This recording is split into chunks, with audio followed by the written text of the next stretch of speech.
This isn't quite the title that was outside. I thought that one was a bit too punchy. Just a quick show of hands. Do you work in finance, or you have done in the past? I'll try not to offend you all. I will try my hardest. And to be honest, I don't have to worry too much because it shouldn't be too offensive, but I will put some challenges out there for you all. But let's start with an introduction for myself, just to add on to Chris there. So I am the CEO of the Equinox. Interestingly, this is something that was created and funded by a bank, and that doesn't happen very often because it's actually quite innovative. And so we're very proud to have it. It's a venue that's been set up and really built in a style where we want to go and invite organizations, leadership teams to come in and use it to have innovation conversations. You can't have them usually in your own offices. The walls are just too thick and invisible to go and allow people to go and have those hard conversations that you really want to be taking out to a venue or an area. It doesn't really matter where it is as long as it's outside of your office. So you can really challenge a lot of the assumptions that decisions that are being made, the strategies, and if you really want to get into some exponential innovation, moonshot innovation, it makes a huge difference the environment that you're actually in. And I'll also say that if you're a client of ABSA's corporate investment bank, then wherever possible, we try to make sure that you get access to the venue for free. Obviously, that depends on bookings and utilization. So enough of that. And there's some clients, hopefully some of you up there already. We have some good quality names. It also means that we get some really interesting discussions up and running, which we can learn on and build on from that point forward. But enough about me and enough about the Equinox, because really I've got a question for all of you that are working in finance, and that's, who are you? I'm hoping that you're something like these characters,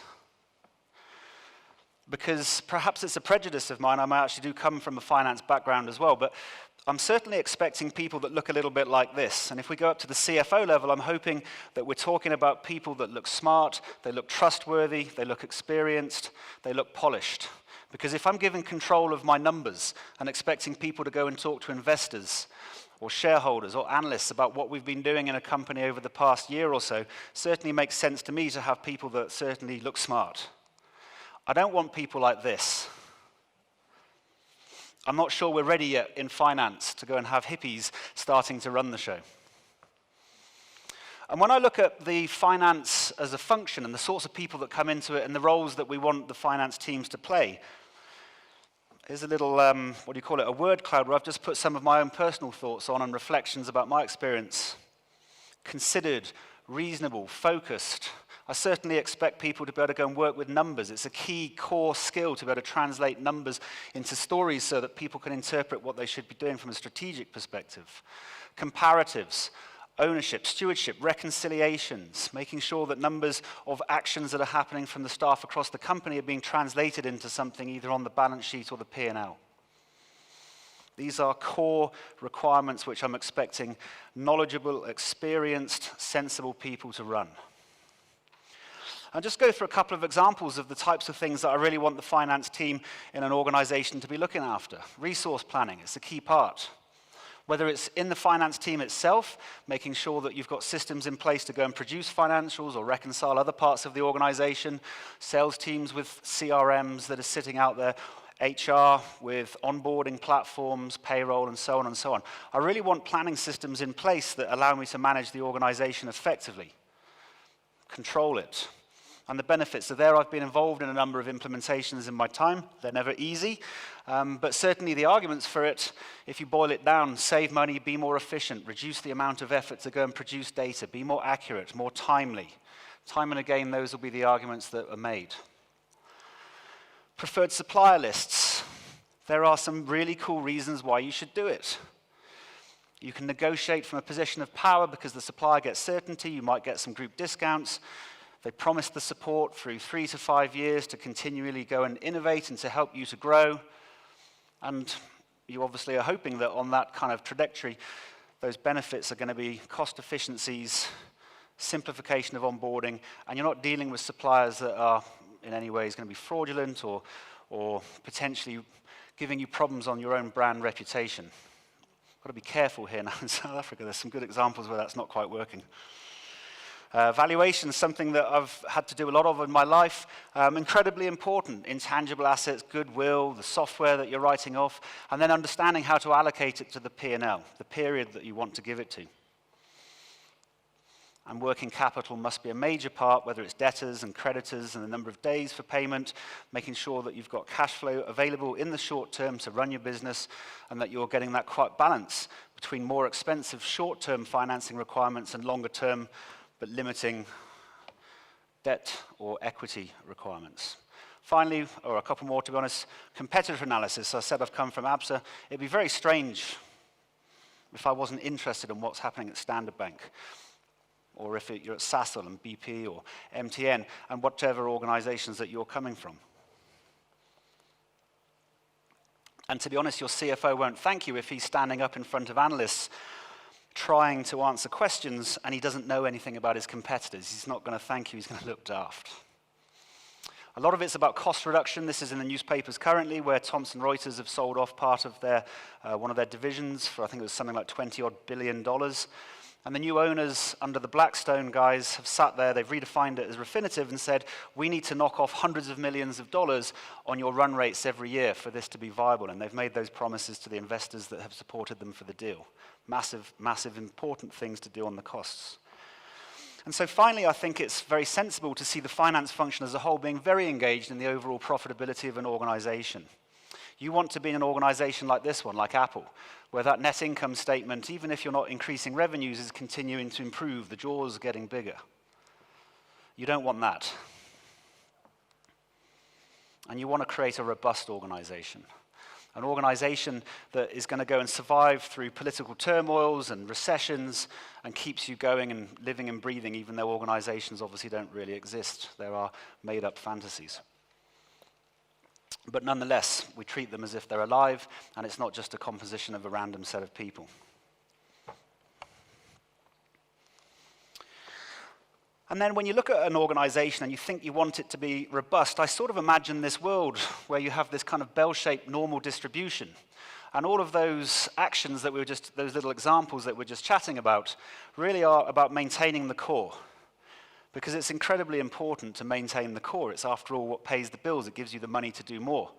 And so for forecasting and investing, and I won't go through the full list, focusing on that area and being very aware that there are risks on the fringes, but being aware that those risks aren't potentially going to be the killers of your organization. They're risks that are there, you need to be aware of them, but they're not going to intrude in a way that's going to kill your organization as much as perhaps if you focus or didn't focus on your efficiencies, your manufacturing, and you lose out to your direct competitors.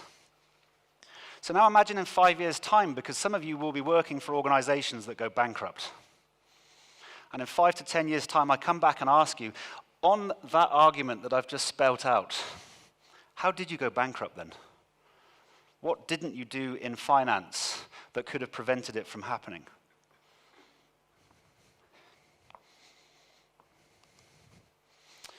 And your answer is probably something like 2 ways, gradually and then suddenly. I wanted to put up a little slide there with, I don't know, 10, 50, 100 of those brand names, but I'm sure you've got your own in mind, your Nokias and your BlackBerries. You don't have to be totally out of the game, your Kodaks. The list is endless. And the problem is that we've now moved into a world where the list is getting bigger and the bankruptcies are happening faster because the timelines that companies used to survive for are reducing. And I love this chart because it's highlighting way back 60, 70 years ago, companies could easily expect, once they'd reached the pinnacle of being listed on the S&P 500, to be around for 60, 70, 80 years. In fact, from the 50s, I think there's only about 40 or 50 companies left. And now we fast forward into the 2000s and 2010s, and what we're seeing is companies starting to die after as little as 14 years on average. And projections from people saying that we can expect 40, 50% of the existing S&P companies to go out of business. So why is that? Well, I think it's because we've moved. We don't live in a manufacturing or an industrial world anymore. We now live in an exponential world. But I do want to make it 100% clear. I fully subscribe to the fact that we are in this exponential world. It was linear. We could sit there and we could be relatively comfortable that the distribution networks that we've created would be enough to go and sustain us. And as organizations, we could therefore still be innovative, but it could be incrementalism. It had to be slightly faster than the Joneses, or we could be maybe a lagging follower, but keeping enough just to go and keep our business sustained. And it was perfectly acceptable to be sitting there with 2, 3, 4% starting to come through on an annualized basis with a nice compound growth, and the investors would be happy. But that's not the case. It's not the environment that we now live in. So robust business models now have consequences. Some of the ideas that have come from management consultants, over the years, from the 40s and the 50s, Peter Drucker, you can't manage what you can't measure. And I forget who was it that first came up with the idea that you have to have a strategy document. I don't want to be unfair to Bain or McKinsey or whoever came up with that. They didn't used to exist. These are creations that we've started to take on board, and a lot of the stuff that we do in organizations really is based on the legacy and history of our forefathers, which we've just improved. So building robust organizations is quite good, but typically we sit there with decisions from the center, decisions that are being driven top down. In controlling it and measuring it and making sure we've got platforms and systems in place for people makes us very robust and very safe, but it also introduces hierarchies. It also, and I think this is a really key part to that last slide, starts to go and make us focus on what we're trying to do based on financial targets, not emotional targets, and we'll come back to that in a bit. So how do we pay people? I can't pay you unless I know what you've done, and if you haven't recorded what you've done, I don't know whether you've done it well or not. It's really difficult to go and work out how I should pay you when you look like someone that's working really hard unless I can see some sort of evidence. How do you pay the finance team other than showing that they've made efficiency gains in terms of how the balance sheet is being managed and how the profitability is being correctly allocated? But I think it can lead to some consequences where people start to think in a very linear and a sequential kind of way. Because the controlling infrastructure and the antibodies that start kicking up a fuss if you come up with any wild and wonderful moonshot ideas are severe, because every department is now working in an operational environment where it's about control and reconciliation and numbers that are coming through. And therefore it becomes safer to be linear and sequential, because you can't really go wrong by taking the budget from last year and doing some estimates on what that would mean if it was a movement this year.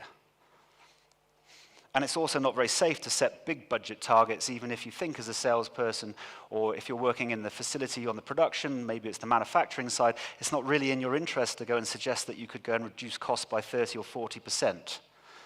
You'll fail. Strategic planning can easily become not only an extrapolation from the past, but it's a comparative to your competitors. And therefore it's not novel or exciting or different, it's what people expect. And that makes a lot of sense, because if you're going to investors, they want to hear what they expect. Risk becomes a major issue in the organization because you become intolerant to it. And therefore where you focus your attention is now back in that core of that bell curve, making sure that the operations are continuing to go as they have done in the past, just slightly better.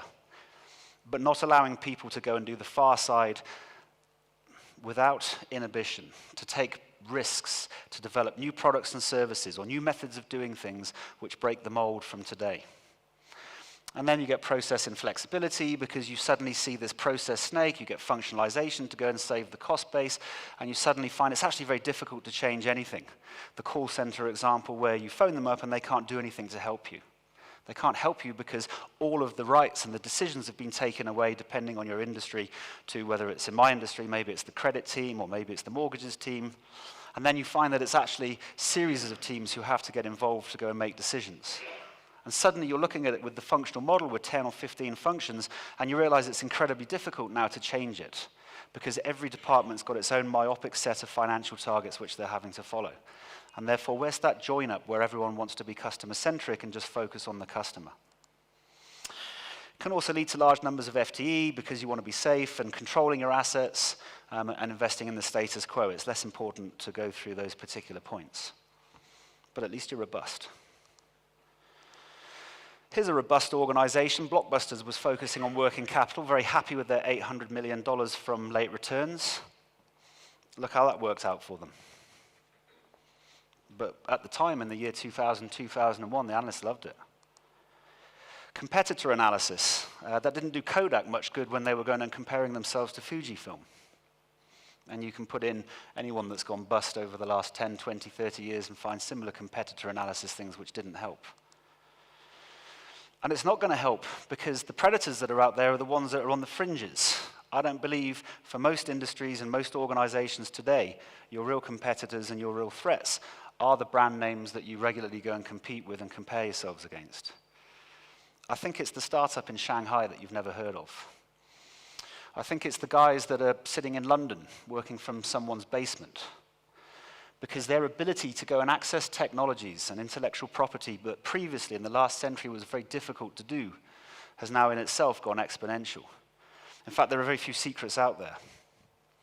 The other nice thing for them is they don't have that legacy or technical debt, but we'll come on to that in a minute. And the speed of these unicorns popping up, unicorns being defined by they've had VC funding so you can make a fairly accurate assessment of what their market value is. The number of unicorns that are worth $1 billion or more is just growing and growing and growing. I think last year was about 200, and so this year the latest stats I saw, it's approaching 300. And that chart, I think, shows that nicely. By the way, CB Insights, when you go away from here, is a great, great site to go onto and sign up onto their mailer, because you really will get a really good opinion about where VC funding is going in lots of different exponential technologies across pretty much all sectors: agri-tech, fintech, biotech. Their list is kind of endless.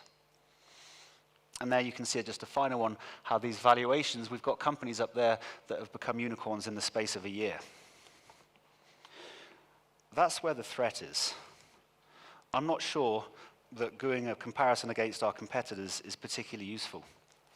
And so a lot of the things that as financiers and people working in finance functions that we focused on in a linear world don't feel quite so good to me anymore, because I don't think Thomson Reuters, or rather the new owners of Thomson Reuters, are correctly accounting for the negative consequences of these hundreds of millions of dollars of savings. Where's the double entry which they're going to go and put through as debit P&L credit balance sheet, which they'll only release in a couple of years because all their best people have left? Their culture has changed radically. They no longer want to go and support the development of products and services. Their brand has been diminished. They don't have a business anymore. And perhaps they should look at an accounting way to try and take these intangible, very human feelings, which are the difference between successful and unsuccessful organizations, and find a way to go and reserve for it. Valuations, and I'll just net all these ones together because you've got quite big ticket items when you're talking about ERPs. But when you're looking at your valuations and you're thinking about aligning it through to revenue, that's great in a linear world. But what happens in an exponential world? Well, what happens is your user base may suddenly find that within a space of months, there's a better system, there's a better platform, there's something else out there that they really want to use because it would be much more effective at helping them get their job done. But they can't. And they can't because it's just too expensive to go and write off that investment in year 3. And so suddenly you've created the technical debt because there's no such thing as technical debt. The startups don't have it. Companies shouldn't have it because they've got huge asset pools, massive amounts of reserves, and they should have no problems funding experimentation for using new technologies. Yet it's hard because in doing that, you might set a chain in motion where you're suddenly having to write off significant amounts in years to come. So if you're on a hosted solution, it's difficult to go to cloud. If you're on cloud, it's difficult to go onto microservices. If you're on a CRM system that's a little bit chunky and old-fashioned, it's very difficult to go and sign up for what the entrepreneur's using, like a HubSpot. So I suggest that this curve is something where we are actually misaligning the risk to the organization in trying to make sure that we're risk managing the organization. As we make sure that we're keeping ourselves robust, I actually think the world is a bit more like this, where both the opportunities and the threats are sitting more on the fringes. And maybe if you wanted, I didn't quite have the guts to put that up, in some ways it could even be inversed. It could be the situation now where those things which we don't really think too much about because it hasn't arrived yet are the biggest threats because they're arriving so quickly. And so maybe what we need is a finance function that starts thinking about that and goes and says, yes, we still have to do these core things. There is a core business. I'm not saying you can throw everything out, but perhaps that shouldn't be the sole focus. We should reduce it and start thinking of ways where we avoid the wasted effort by investing in these things which become redundant and irrelevant in 3 or 4 years' time. Here's an example, looking after, I don't know, worrying about how you go and manage and whether you should budget for 40 or 50,000 staff over the next 2 or 3 years if you're in a distribution company isn't really where the debate is, because in a couple of years it's going to be autonomous. How are you invested in that? And then it's just obviously these massive amounts of missed opportunities. So a new focus for finance is really my suggestion. I don't think this stacks up anymore, to be honest. I don't think the rules that were set in the 40s, 50s, 60s, and so on, and things like Six Sigma that you want to go and put on it are necessarily the right ways to do for a lot of industries as they stand today. But it's hard. It's really hard, because I know as individuals, when you walk out, it's going to be really difficult to think exponentially. Here's an example of how difficult it is. I could have used examples across, I don't know, financial services, where Moody's and S&P are saying it's perfectly safe to invest in CDO squared in 2008. AAA rated, based on houses with 120, 130% mortgages. But we don't see it. Our herd mentality is fantastic. We continue to work on what we learned yesterday. Our knowledge becomes the thing that unhinges us because it's difficult to imagine. And I like this one because this is the International Energy Authority with these straight lines continually updating their predictions about how photovoltaic capacity is going to increase. We have an exponential curve of note here. And yet every year when they see it increase, it was 10%, and then it's 15% and 20%, and you can see the starts of this exponential growth going, and if you look, you will see it. And yet it's far safer to say, we think it's roughly flat for the next 4 or 5 years. We could have used examples of battery technology where organizations are saying the batteries that you need for your cars, I think it was 2012, there's not enough resources in the world to produce them. Well, there is, or at least for the next couple of years. And yet battery prices are going down by 30, 40%. I think last year we've just seen a 60% drop. So maybe the financial team can start doing something different, and that's not throw away what they're doing for the core, but to start thinking very much on the exponentials, those fringe areas, and saying, how as a financial team can we help the exponentials? Can we go and do something which is going to allow maybe 20% of the resources of a company to be allocated into the moonshots? Potentially the businesses and services that might well eradicate what we have in the core today. Better to do it yourself, cannibalize yourself, than let someone else do it, I would imagine. Hard to do, but if you don't do it, what's going to happen? And if you do it, then it means embracing some very different mechanisms from a financial perspective, because you're asking for wastage. You can't innovate without waste, and lots of it. And you've got to duplicate and try things, and they don't work, and you do it again, and you run multiple teams in parallel, and you don't get worried about it because the duplication is an awesome way to go and compare and contrast and learn from each other. And of course, experimentation is underlining all of this, but to do experiments properly, you have to fail every time. Because actually, the goal of the experiments is more based around what you can learn. And then you learn, you iterate. And then eventually, at a certain point in time, you make decisions about whether to continue doing test, learn, iterate, and reinventing yourselves, or to stop it and just take those learnings and apply your resources and budgets elsewhere. And you have to become used to living with no milestones. And maybe even setting purpose and customer centricity at the core of everything that you're doing, rather than the numbers.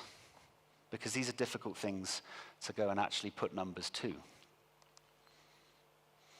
So maybe finance teams have got to stop looking for certainty, because it's not helping. When we're in a volatile world, when things are unclear, when it's exponential, if you've read Sapiens, they've got the follow-up book now, 21st Century, it sums it up beautifully. The world is not predictable. We cannot imagine what it's going to be like, forget 2050, even in 10 years' time, it's going to be radically different. So how do you be mathematical and financially focused when in 10 years you don't know what it's going to look like? And the only way I know that you can do something here is to really start taking small bets, very much kind of like a portfolio options basis. Or if you're into betting on football teams, looking at it and saying, I've got to go and find small bets where I'm hoping some of them might work. But bringing yourself to the conclusion that you'll be very comfortable to measure the costs that are spent and to try and encourage people to fail fast and be quite timely over their innovation, but not worrying too much about the upside. Because the upside for the best bets is going to be incredibly improbable, but if they do pay off, they're going to be incredibly beneficial.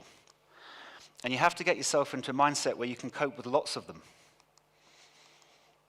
And whether it's investing in companies or just doing radical innovation and transformation within your own areas, most should fail. And that's good. Because every now and then you'll get one that wins, and you'll get that nice hockey stick. And if you're doing that well, that hockey stick will more than pay for the small bets that you've taken across your portfolio. Now, remember this chart. This chart, let's go and put some names on it and make it a bit more interesting for you. That's Amazon's net income chart since 1997. They're not financially focused in the same way that Apple was because it's just not moved off zero. Every single free cash flow, every single thing that they can get their hands on, they're reinvesting in new platforms, new ideas. And some of them you know because you see them. Amazon Go is quite popular at the moment, and drone delivery, and a whole heap of other things. Amazon Web Services, they've got a fantastic stable of really, really cool products now. But what's less reported is that for every one of those that they've succeeded on, there are hundreds which they've failed. And they've had to be 100% happy with that. And at the top, I've said that notice that their focus is client centricity. It really wasn't about profit. Another interesting thing about Amazon is that if you ask them what their competitors are doing, you'll typically get a response. They've got no idea. We had Amazon Equinox for a session. They were sharing some of their knowledge with some of our clients. It was fascinating because when they were asked, what is Microsoft doing? They said, we don't know. And actually, we're not interested because the only time we spend time analyzing things is with our customers. In fact, if we can't answer to the question of how's the customer going to benefit, it really doesn't matter what we're doing. We're not going to do it. It's not easy, though, because imagine putting yourself into a situation where you've given this as sort of like Thor things. Would you invest in a company where you've got no idea what they're doing? The management team isn't experienced. The technology might not even be available yet. It's just on the cusp and coming through. And if it is available, it's not scalable. Would you invest into that? It's really hard to invest into that when we've been brought up, or when I would find it difficult, certainly. And when you go and look at it, USV, a venture capital firm over in the US, very successful actually, they've had loads of really cool bets for things like Twitter. They were given the opportunity for $150,000 to go through and put it into Airbnb for a 10% stake. They chose not to. Blockbusters, obviously we have to do blockbusters. You can't not do blockbusters. As I said, they had the opportunity to invest into Netflix. And what's fascinating about that is their investment was only $5 million for 100% of the company. The year they were given that opportunity to invest, their revenue was $5 billion. That was the year they had their $800 million, 17% of their revenue coming through late return fees. A company that takes a different way, and there's lots that we could have chosen, Google, if I think about that. By the way, on blockbusters, on that portfolio effect at 5 million, maybe they should have done 10 of those. Because it wasn't just Netflix at the time. There were lots of other little companies coming up and starting to explore different ways for you to go and get access to your media and movies. Google, on the other hand, if we think about that portfolio bet, they do it. They put $50 million into Android, a camera operating system with just a couple of really clever people, which they had no idea what they wanted to do with. And now it powers 85% of the phones on the planet. Again, it's not like they had some magic ingredient because they're Google and they said this is the winner. It's because they have 20 other bets that they've put out there which didn't work, and we just haven't heard about them. So maybe you can hire differently. These are just some ideas to think about how you could approach this, get some different skill sets in. Maybe the hippie is a good guy to get. And I chose this guy because it's Astro Teller, the CEO of Google X, the X company, who were really the primary developers of the autonomous cars. And the Loom Balloon for free Wi-Fi access, if you've seen that as well. And 10 or 20 other really innovative technologies which they're slowly spinning off and selling and generating. And still the shareholders are grumbling about these guys because they don't like the fact there's $3 billion going into it and they're not 100% sure about the returns. But maybe you need your Astro Tellers and your Larry Pages to go and allow your organization to go and do the experiments. Maybe you need to reassess which numbers are important. Is it worth worrying about small details across 40,000, 100,000, 400,000 people? I'm not sure it is because, as far as I can remember, I can't think of one example where the cleaner or a clerk has brought down a whole company. It's usually at the top of the house because their centralized decisions fail. Perhaps more focus should be put on them. And certainly Netflix is a really good example here, as we mentioned them, because they're not sweating the small stuff. You want to take holidays, take holidays. Don't tell us. In fact, we're not actually interested in how many days that you work. It's not a metric we care about. We're only interested in your productivity. If you can do everything that you've promised in a day, we'll accept it. You can have the other 360 odd days off. Now, I don't know if you want to change. You may or may not to. These are sort of decisions that you have to make. But if you did, here are a couple of ideas about how to get started. The first thing is you've got to start generating some belief. And a good starting point is to make a decision. Are you living in an exponential world or is it linear? Is the world of the next 10 years going to be radically different than what we've seen over the last 10 years? And if you believe it's going to be roughly the same, I suggest you don't change too much. If you think it's going to be radically different, and even if you overestimate these differences in the short term in the next 2 years, we tend to underestimate the impact of exponential technologies from 2 years out. If you think it's going to be radically different, then I think that's a good starting point to move you a step down the path to think about acting differently.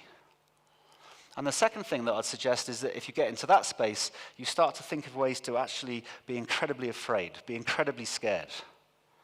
Because if you continue doing what you're doing today in an exponential world, which you now believe in, you have to be afraid, because you now are buying into the idea that the risks are sitting on the fringe and not in the core.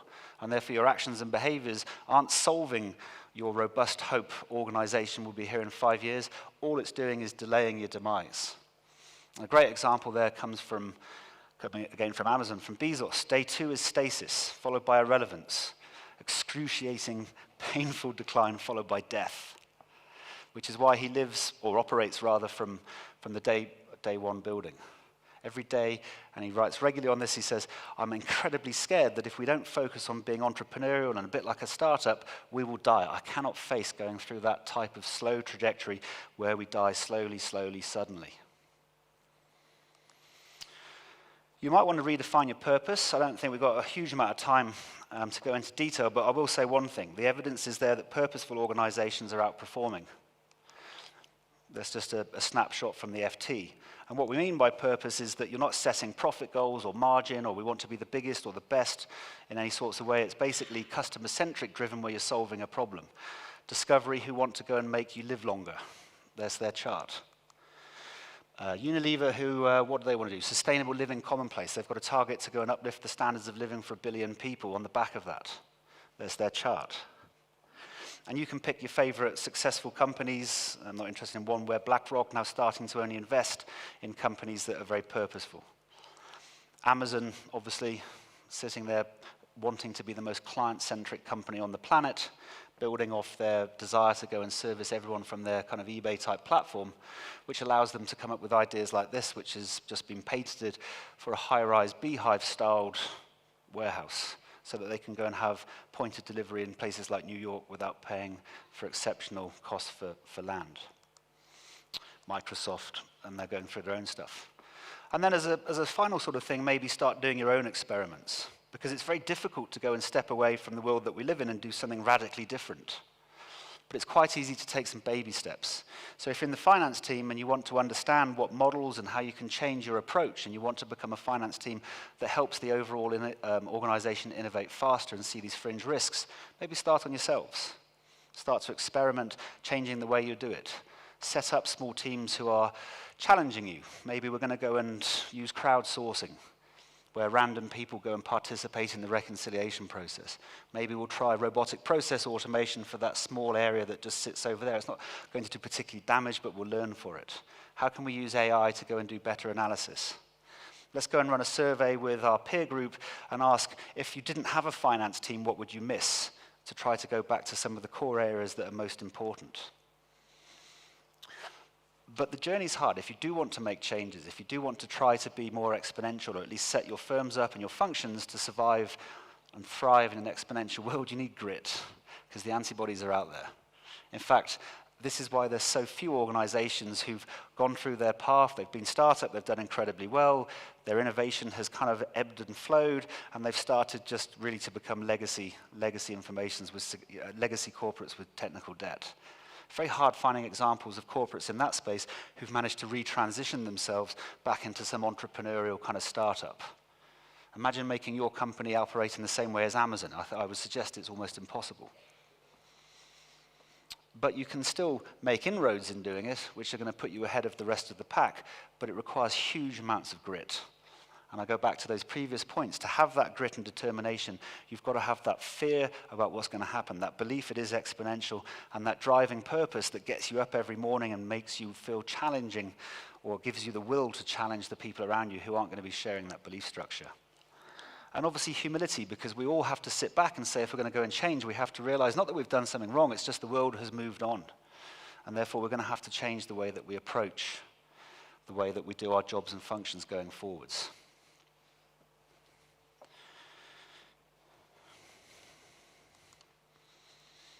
The biggest threat to innovation is internal politics and an organizational culture which doesn't accept failure and or doesn't accept ideas from outside and or cannot change.